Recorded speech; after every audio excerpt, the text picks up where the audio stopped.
Entonces, ahora nos vamos a ver un poco, una vez más o menos visualizado todo este espectro de datos del cual yo puedo disponer y qué yo puedo hacer con eso, me toca hablar un poco de las técnicas de aprendizaje computacional versus los métodos tradicionales. Bueno, vamos a empezar definiendo qué es aprendizaje computacional o machine learning. Bien, el aprendizaje computacional o machine learning es una rama de la inteligencia artificial enfocada en la generación o construcción de aplicaciones, dígase algoritmos o modelos que aprendan de los datos. Entonces, bajo este enfoque, nosotros tenemos ese aprendizaje basado en los datos. Tenemos que hay una menor cantidad de, o vamos a decir que no existen rigideces o supuestos a priori sobre la información, o sea, como un enfoque más heurístico y una mayor libertad en el enfoque y en las técnicas de modelación. Se manejan grandes conjuntos de datos sin restricciones y se enfrenta a problemas complejos de aprendizaje, dimensión, modelación, razonamiento y percepción. O sea, me permite lidiar con todos estos problemas. Mientras que con los métodos tradicionales, abro acá un paréntesis sin ánimos a deteriorar nada, simplemente acotando desde de entrada que esto no viene a sustituir nada, simplemente viene a extender el marco analítico sobre el cual nosotros trabajamos. Los métodos tradicionales, a diferencia de los métodos de aprendizaje computacional, analizan la data que está dada, hacen supuestos a priori sobre la distribución de la información, o sea que en ese sentido yo tengo ciertas restricciones, emplea técnicas y enfoques conservadores, promueve la disminución de los insumos porque simplemente no puede lidiar con tanta información y busca soluciones óptimas bajo determinados supuestos. Entonces, acá lo tengo un poco más esquematizado. Yo tengo, por ejemplo, bajo el marco de aprendizaje computacional y de un método tradicional, cómo estudiar un problema de investigación. Yo tengo de por medio este esquema que fluye, vamos a decir, donde intervienen las reglas. ¿Qué yo hago con las reglas? Yo evalúo los resultados y trato de buscar una solución. Si encuentro esa solución, entonces yo vuelvo y analizo los errores y vuelvo a la etapa inicial de estudiar el problema. Por otra parte, acá tengo, en el caso de aprendizaje computacional, bajo este esquema, yo estudio el problema, empleo algoritmos de machine learning que vienen aprendiendo de los datos, se evalúan los resultados y probablemente existe una alta probabilidad de que yo siempre, no me gusta ser categórica, pero probablemente siempre sea posible encontrar una solución, ya sea a través de, pues vamos a decir, utilizando únicamente estas herramientas o haciendo un híbrido con métodos tradicionales. Entonces, una vez hecho esto, yo analizo mis errores y vuelvo a estudiar el problema. Ahora bien, como les decía anteriormente, no existen panaceas. Obviamente, yo no vengo a decir que todo lo que hemos aprendido anteriormente es inválido. Simplemente les quiero transmitir que este tipo de herramientas inherentes a Machine Learning vienen a ampliar el marco analítico de los métodos tradicionales, no a sustituirlos. Entonces, el aprendizaje computacional se divide en aprendizaje supervisado y aprendizaje no supervisado.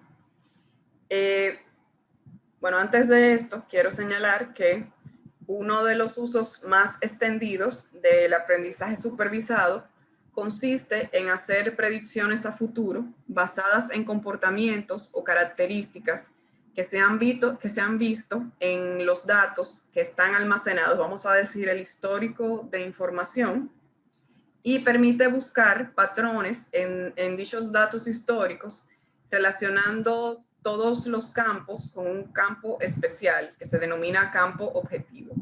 Por ejemplo, hay un ejemplo, valga la redundancia, muy popular, que es el de los correos electrónicos, que tal vez muchos de ustedes lo hayan visto. Los correos que se etiquetan como spam o como correos legítimos por parte de los usuarios.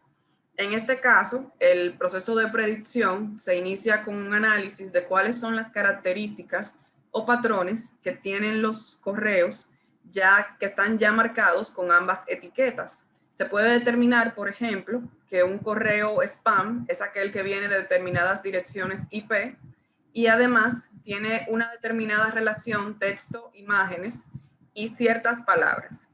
Una vez determinados todos los patrones, vamos a decir, esta es la llamada fase de aprendizaje, los correos nuevos que nunca han sido marcados como spam o legítimos se comparan con los patrones y se clasifican o se predicen en cualquiera de estas categorías en funciones de sus características.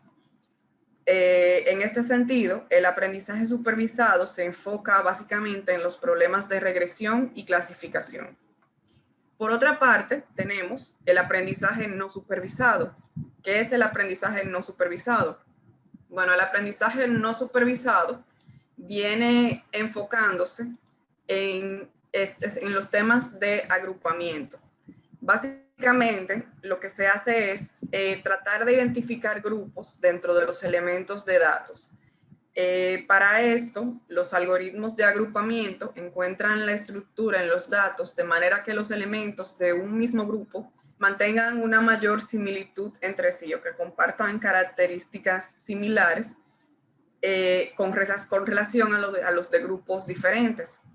Entre las principales aplicaciones de aprendizaje no supervisado tenemos la segmentación de conjunto de datos por atributos compartidos o por similitudes, la detección de anomalías que no encajan en ningún grupo, la simplificación de datasets agregando variables con atributos similares.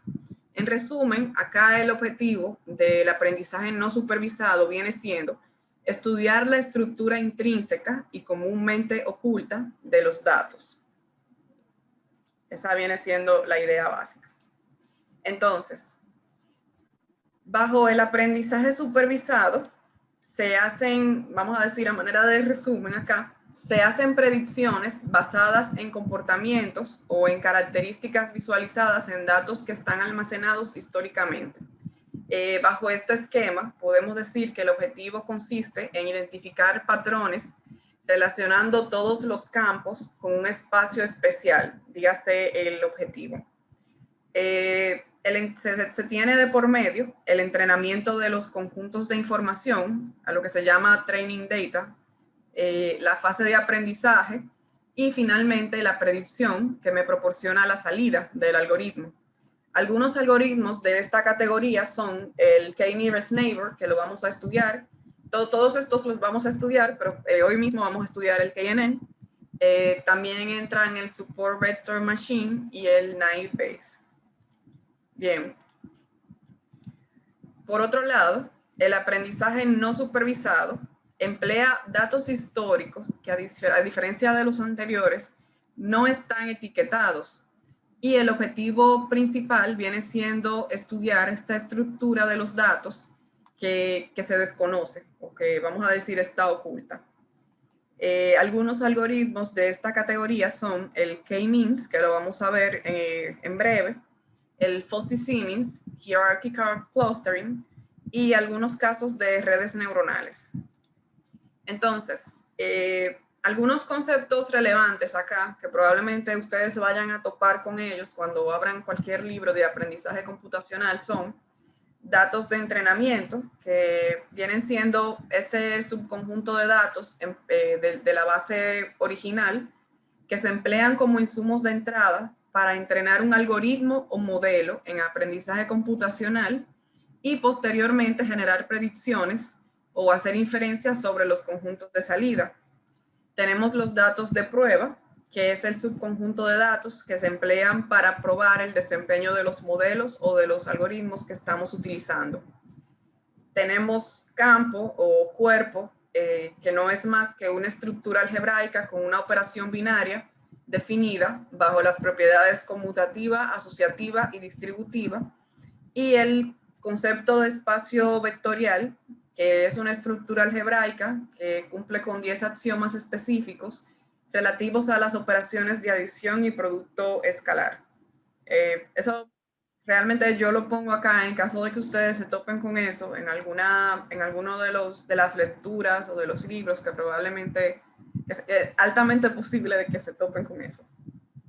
Entonces, a manera de resumen, vamos a decir de esta parte, podemos señalar que las técnicas inherentes a aprendizaje computacional son apropiadas para lidiar con problemas complejos, para el tratamiento de grandes conjuntos de datos y también en escenarios de alta incertidumbre.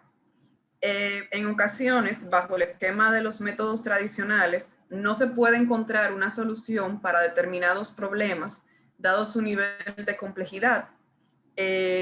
Otro problema de estos métodos convencionales es que caen en la maldición de la dimensionalidad al lidiar con grandes conjuntos de datos. La maldición de la dimensionalidad no es más que el desempeño inferior o insuficiente de determinadas técnicas cuando están trabajando con grandes conjuntos de datos.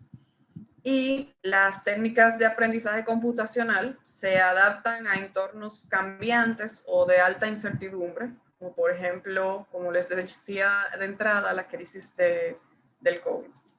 Bien, entonces acá entramos ya al proceso de identificación de variables. Este proceso de selección de variables, vamos a decir, de variables explicativas para un modelo, de las variables que voy a utilizar en un algoritmo o para cualquier otro fin, generalmente se realiza de acuerdo a dos criterios.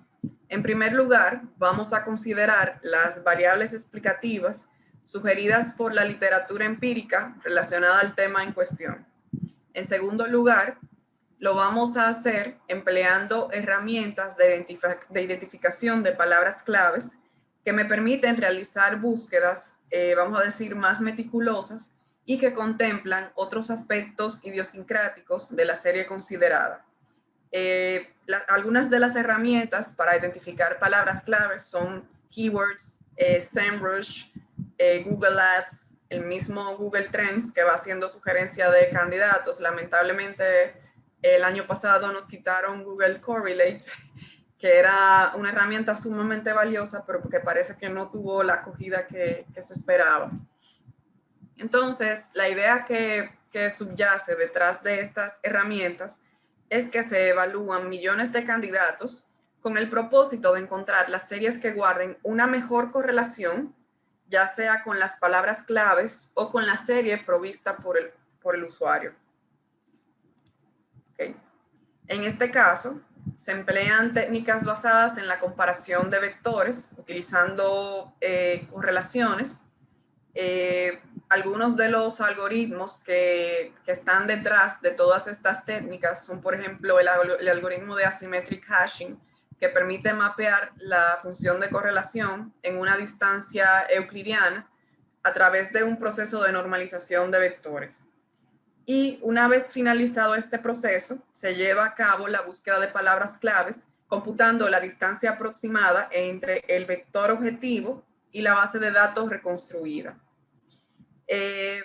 Cabe destacar que en este tipo de algoritmos entra todo un proceso de encriptamiento que la verdad está fuera del alcance de este taller, pero acá básicamente lo que quiero explicarles es como el trasfondo de las herramientas que se utilizan para este proceso de selección y que están disponibles en distintas plataformas. Bien, entonces, bajo este mismo esquema, yo tengo el proceso de entrenamiento e indexación, donde lo que se hace es una colección de vectores ubicados en un espacio RN y que se dividen en grupos, vamos a decir, grupos que se construyen en función de distintas reglas. Y esto va a resultar en una cantidad de n sobre k grupos. Tengo un conjunto de proyecciones que mapean desde el vector íntegro hacia cada grupo particular y para cada una de estas proyecciones se va a correr un algoritmo K-means, que lo voy a explicar más adelante, que me va a permitir encontrar centroides o puntos centrales de cada grupo, que son el resultado de esta fase de entrenamiento e indexación. Entonces, acá vamos a aterrizar un poquito.